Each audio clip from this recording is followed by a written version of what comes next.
Bonjour ou bonsoir, chers frères et sœurs en Christ. Tout dépend de l'heure à laquelle vous nous suivez à travers cette chaîne YouTube de l'Église presbytérienne du Sénégal. Je suis très heureux encore de partager avec vous la parole de Dieu, qui est une nourriture spirituelle.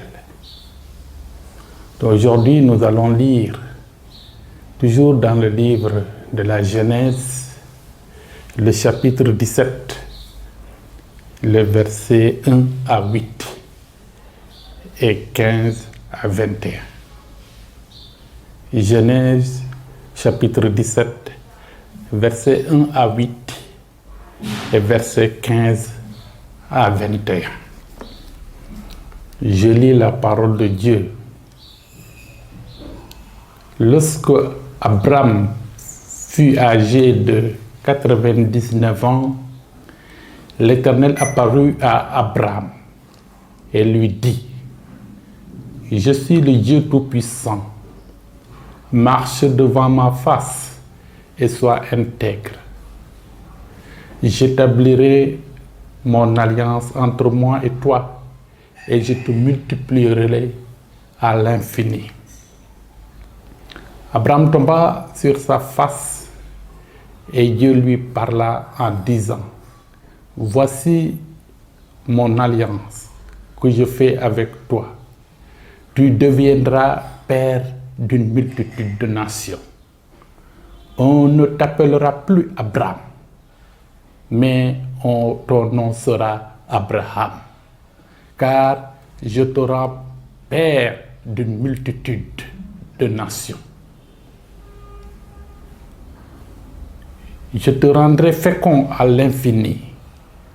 Je ferai de toi des nations et des rois sortiront de toi.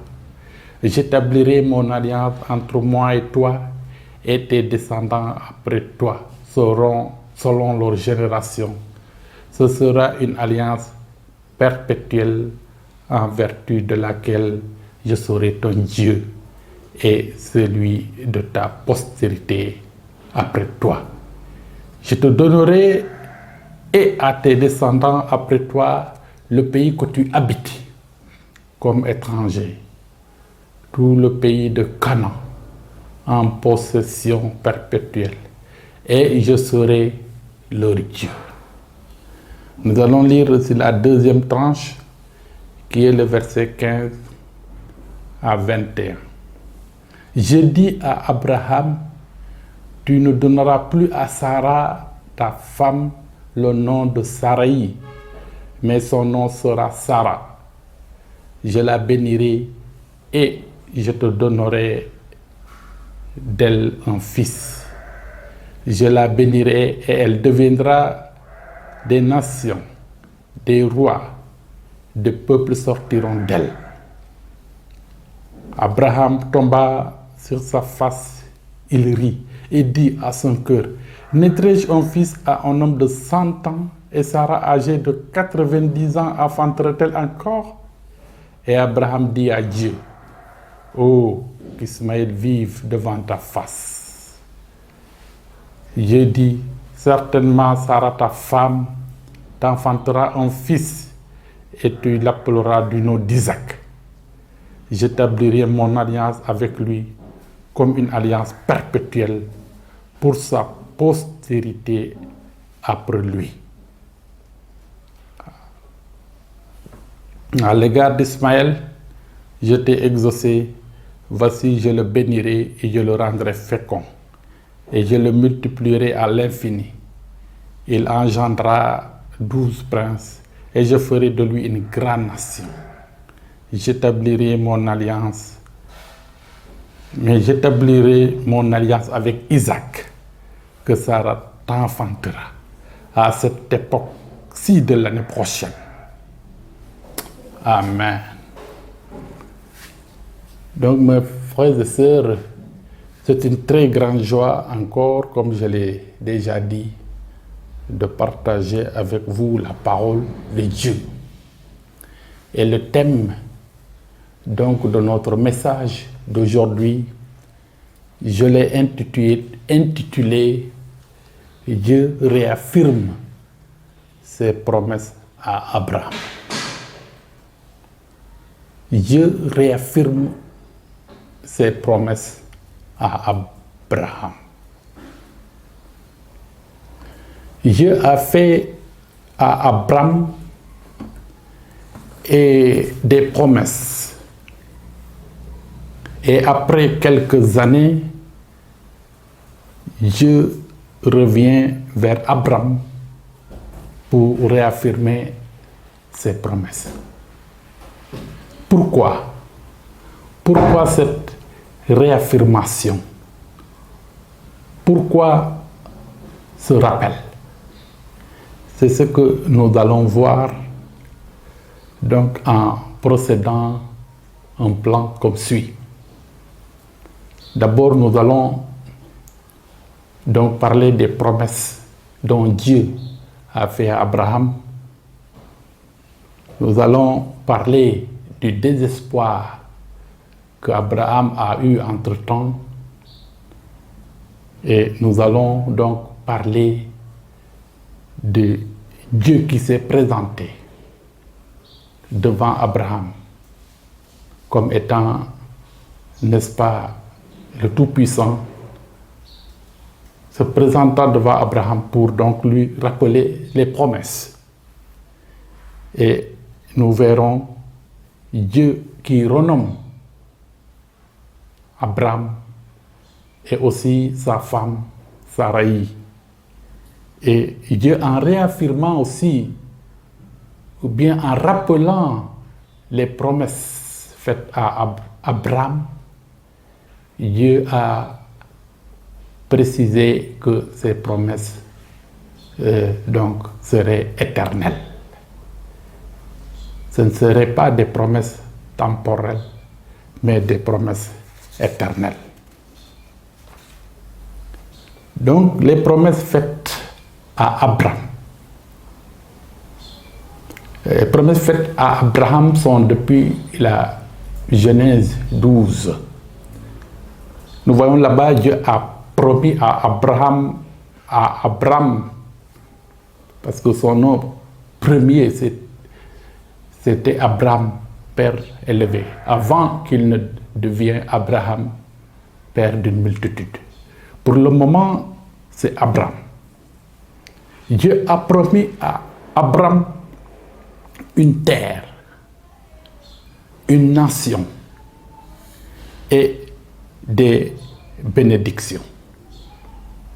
Des bénédictions comme de protection, également des richesses, etc. Et Dieu l'a promis à Abraham. Mais ces promesses n'étaient pas seulement du côté physique, mais ces promesses aussi étaient au niveau spirituel. Et cette alliance de promesses a été ratifiée. Dieu l'a ratifiée donc dans la Genèse 15. C'est-à-dire Dieu a confirmé cette alliance. Dieu l'a rassuré. Dieu, en fait, a fait une garantie. Mais en un certain temps, après quelques années, qu'Abraham n'a pas vu la promesse se réaliser, surtout au niveau des nations, surtout au niveau du fait d'avoir un enfant, Abraham commençait donc à s'inquiéter, à vivre, je dirais, dans le désespoir. Bien que Dieu ait donné à Abraham des promesses incluant une nation, Abraham, quelques années plus tard, était toujours sans enfant. Étant dans un désespoir total, il envisagea même de calculer qui allait hériter de ses biens. Et de cela, il pensait à un serviteur, et l'un parmi ses serviteurs, pour hériter de ses biens d'une manière légitime. Mais nous avons vu Dieu apparu à Abraham pour le rassurer, pour lui dire même, viens regarder les étoiles du ciel. Regarde comme c'est nombreux si tu peux les compter. Et je t'assure que ta postérité ou ta descendance, tes descendants seront comme les étoiles dans le ciel. Dieu lui dit, telle sera ta prospérité. Abraham certainement, il s'étonna. Il se dit, ah bon? Alors il a été certainement étonné, parce qu'en ce moment, il n'avait pas d'enfant. Et Dieu lui promet qu'il y aura des multitudes d'enfants, en comparant donc ses enfants aux étoiles dans le ciel. Alors Abraham a cru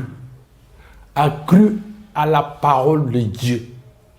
Et cette fois, la Bible nous dit que ça lui a été imputé comme justice.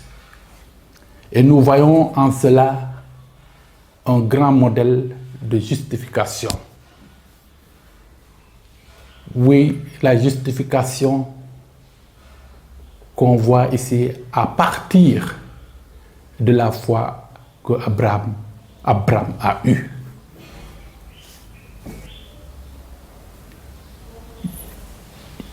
Dieu se présente comme El Shaddai. El Shaddai, dit Jéhovah Shaddai ou le Tout-Puissant.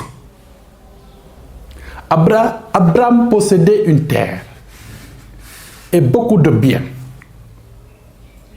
Après que Dieu lui a annoncé que sa prospérité sera grande comme les étoiles dans le ciel, Abraham était encouragé. Mais quelques années plus tard, Abraham se retrouve encore dans le désespoir. Oh, c'est dommage. Mais Dieu s'est présenté pour lui dire que je suis le Tout-Puissant. Abraham possédait des terres, il possédait beaucoup de biens, mais n'avait toujours pas d'enfants. Sarah, un jour, lui dit, Sarah vient et lui dit,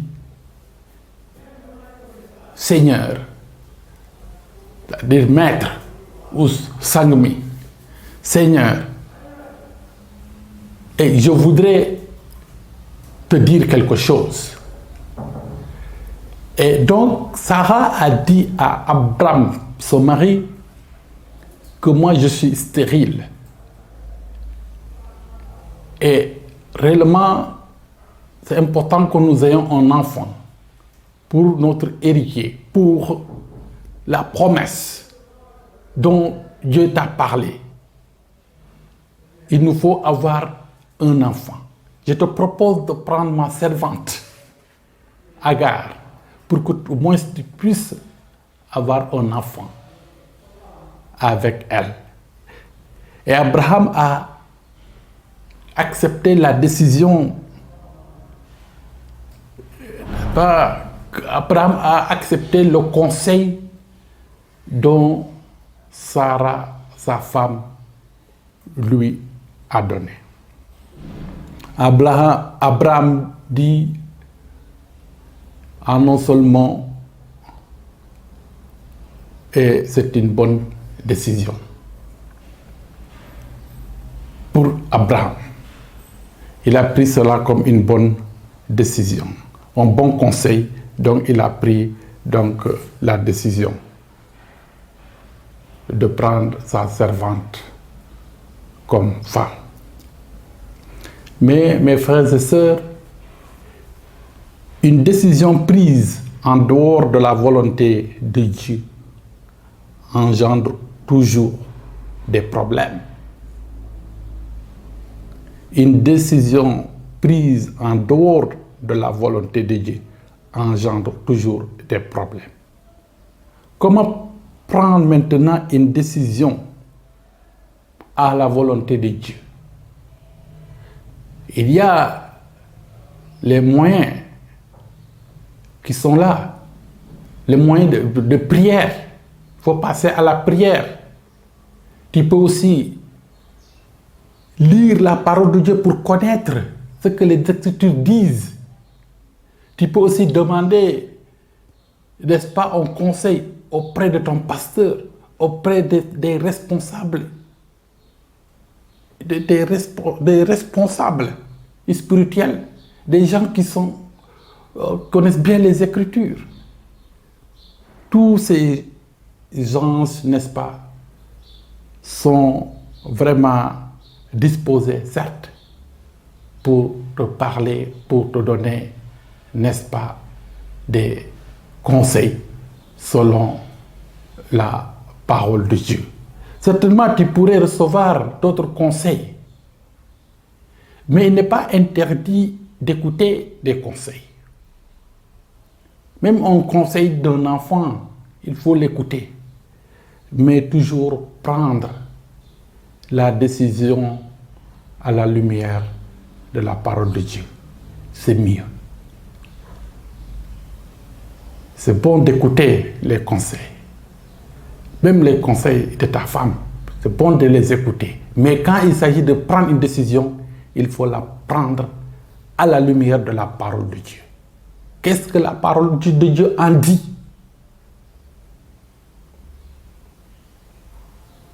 C'est important pour agir toujours selon la parole. Je pense qu'Abraham a agi tout simplement, certainement en voulant plaire à sa femme. Mais je pense que ce n'était pas la bonne décision. Après que Abraham écouta le conseil de sa femme, elle prit Agar, servante de Sarah, comme femme. Et il y eut un fils qui s'appelle Ismaël, donc l'ancêtre des Arabes. Mais malgré cette faute que Abraham a commise, Dieu est redescendu. Vraiment, notre Dieu est un Dieu qui ne change pas. Notre Dieu est un Dieu unique. Il est le même. La Bible nous dit qu'il est le même hier, aujourd'hui et éternellement. Il dit Jésus est le même hier, aujourd'hui et éternellement. Et Jésus et Dieu sont un. Dieu aussi, il ne change pas. Ce qu'il décide, il le décide. Et il ne change pas dans ses décisions, il ne change pas dans ses desseins. Il est fidèle. Sa fidélité dure pour toujours. Sa fidélité dure de génération en génération. Malgré cette faute que Abraham a commise, je redescends vers lui encore et pour le rappeler et pour le réaffirmer l'alliance. Et même il dit que l'alliance que je ferai avec toi, c'est une alliance éternelle. Dieu pouvait tout simplement se décourager, mais jamais Dieu ne se décourage. Jamais Dieu va nier sa nature. Il est toujours ce qu'il est et ce n'est pas à cause d'un homme qu'il va changer. ce n'est pas à cause d'une telle circonstance. Dieu ne change pas. S'il dépendait de la fidélité d'Abraham pour accomplir ses promesses, il allait depuis longtemps annuler l'alliance. Rappelez-vous de la phrase dont j'avais mis en exergue lors de mon précédent message. Je disais tantôt, la fidélité de Dieu envers nous ne dépend pas de notre comportement envers Dieu. La fidélité de Dieu envers nous ne dépend pas de notre comportement envers lui. L'alliance de Dieu envers ses élus est une alliance unilatérale, comblée de grâce. C'est Dieu qui tient l'alliance. Et comme Dieu tient l'alliance, alors l'alliance est assurée. L'alliance est garantie. Parce que c'est Dieu qui tient. Quand Dieu tient une chose, la chose est garantie. La chose est assurée. Et Jésus-Christ nous tient. Il a dit, je leur donne la vie éternelle, elles ne périront jamais. Et personne ne les arrachera de ma main. Jésus nous tient. Dieu nous tient par la main de Jésus. Il nous tient, nous les élus. Et donc personne ne peut nous arracher de la main de Dieu. 24 ans après la promesse originelle, le Seigneur réapparut à Abraham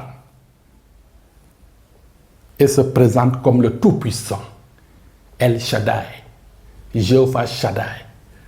Pourquoi il fallait que Dieu se présente comme le Tout-Puissant? Parce que Abraham était très âgé, 99 ans. Sarah a dépassé depuis longtemps l'âge d'avoir un enfant. Et en plus, elle était même stérile. Stérilité et dépasser l'âge d'avoir un enfant. Donc elle était vraiment loin pour avoir un enfant. Abraham également vieux, 99 ans. Il fallait que Dieu se présente maintenant devant cette situation comme un Dieu capable, comme un Dieu puissant, qui est capable de changer les choses, qui est capable de relever les défis. Et c'est pourquoi Dieu s'est présenté comme le Tout-Puissant.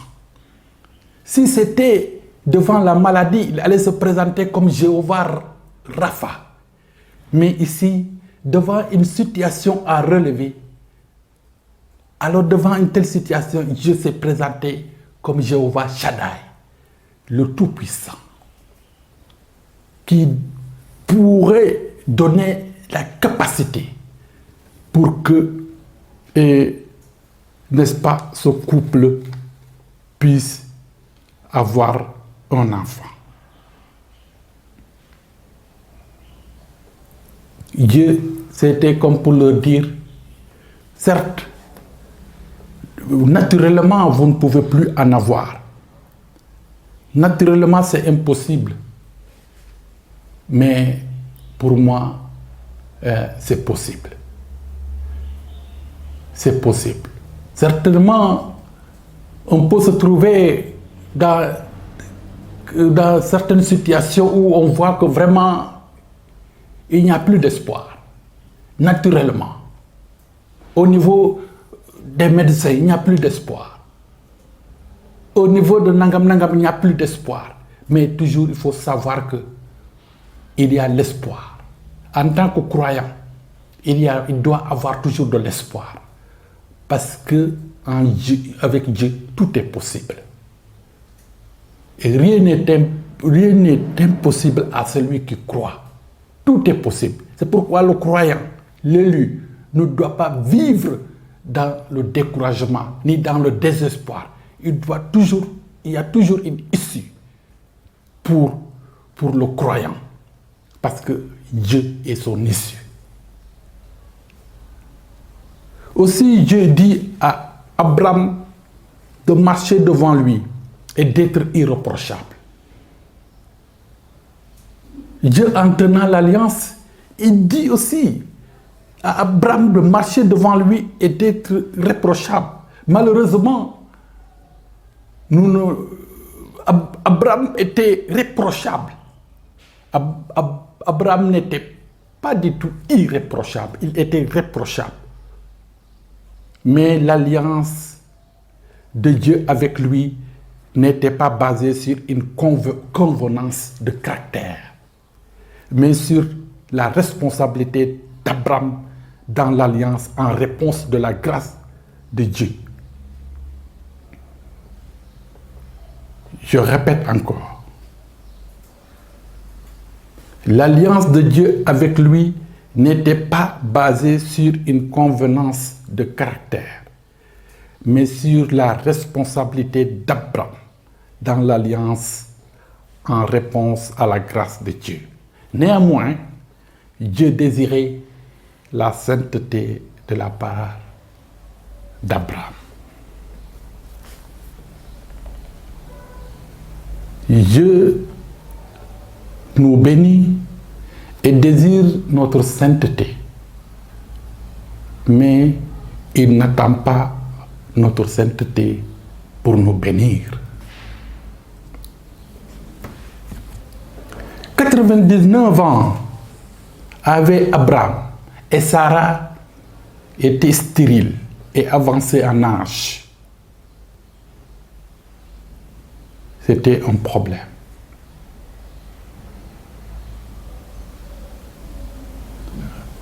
C'était un problème. Mais mes frères, mes sœurs, à vous tous qui nous écoutez, aujourd'hui, quel est ton problème? Quel est ton problème? Sache que devant un problème incapable d'être résolu d'une manière naturelle, Dieu est là disposé de te faire grâce, car il désire ton bonheur. Je donne à renommer Abraham. Il a également renommé Sarah. Si nous voyons bien au verset 5, il est dit: on ne t'appellera plus Abraham, mais ton nom sera Abraham, car je te rends père d'une multitude de nations. Dieu également a renommé Sarai et l'a appelée Sarah au verset 17. Au verset 15, pardon, chapitre 17. Il est dit: je dis à Abraham, tu ne donneras plus à Sarai, ta femme, le nom de Sarai, mais son nom sera Sarah. Je la bénirai et je te donnerai d'elle un fils. Je la bénirai et elle deviendra des nations, des rois, des peuples sortiront d'elle, etc. Sarah, son nom signifie princesse. Elle devait être maintenant mère de roi. Abraham était devenu Abraham, père d'une multitude. Et Dieu a dit que cette alliance sera une alliance éternelle.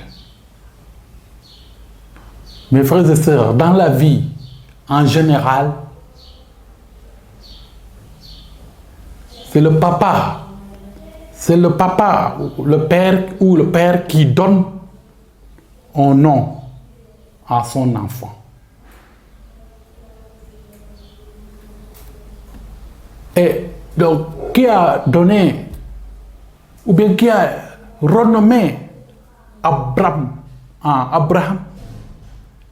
C'est Dieu lui-même.